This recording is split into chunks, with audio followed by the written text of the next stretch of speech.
నమస్తే అండి. This is Pavan Kumar advocate. Welcome to the Pavan law solutions. ఈరోజు టాపిక్ ఏంటంటే బ్లాంక్ చెక్ చెల్లుతుందా చెల్లదా. ఎవరైనా ఒక వ్యక్తి మరొక వ్యక్తికి డబ్బులు ఇచ్చి ఆ డబ్బులకు గాను అతను బ్లాంక్ చెక్ కనుక తీసుకున్నట్లయితే అది 138 ఆఫ్ ఎన్ఐ యాక్ట్ అప్లికబుల్ అవుతుందా లేదా అనేది ఈరోజు టాపిక్. మీరు ఎంటీ చెక్కు తీసుకున్నట్లయితే ఆ ఎంటీ చెక్కు ఎవరైతే ఇస్తారో అతని పర్మిషన్ లేకుండా డేటు అమౌంట్ ఫిగర్స్లో వేసి ఆ చెక్కును ప్రజెంట్ కనుక చేసినట్లయితే ఆ చెక్కు డిజానర్ అయినప్పటికీ కూడా ఎవరైతే మీకు చెక్ ఇచ్చారో ఆ వ్యక్తి 138 ఆఫ్ ఎన్ఐ యాక్ట్ కింద శిక్షార్హుడు కాదు.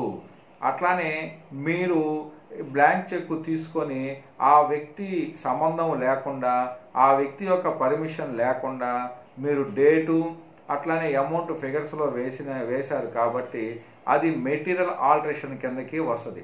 Section 87 of 138 section 87 of NI act క్లియర్గా చెప్తుంది. ఏమనంటే blank cheque without permission without consent date అట్లానే అమౌంట్ మెన్షన్ చేస్తే అది మెటీరియల్ ఆల్టరేషన్ కిందకి వస్తుంది అని చెప్పి. A blank cheque cannot be enforced even though the cheque is issued to discharge the enforceable debt.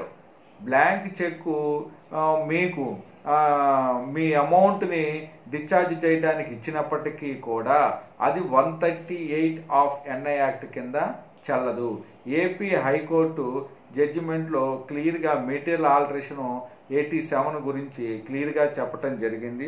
ఆ ఏపీ హైకోర్టు జడ్జిమెంట్ ఏంటంటే Even Organics Limited versus Pioneer Products Limited and others 2004 crimes 567 AP. ఈ జడ్జిమెంట్లో material alteration అంటే ఏమిటి, material alteration 138 of NI act applicable కాదు అని చెప్పి చెప్పటం జరిగింది. ఈ వీడియో కనుక మీకు నచ్చినట్లయితే లైక్ చేసి తప్పకుండా సబ్స్క్రైబ్ చేయండి. నమస్తే.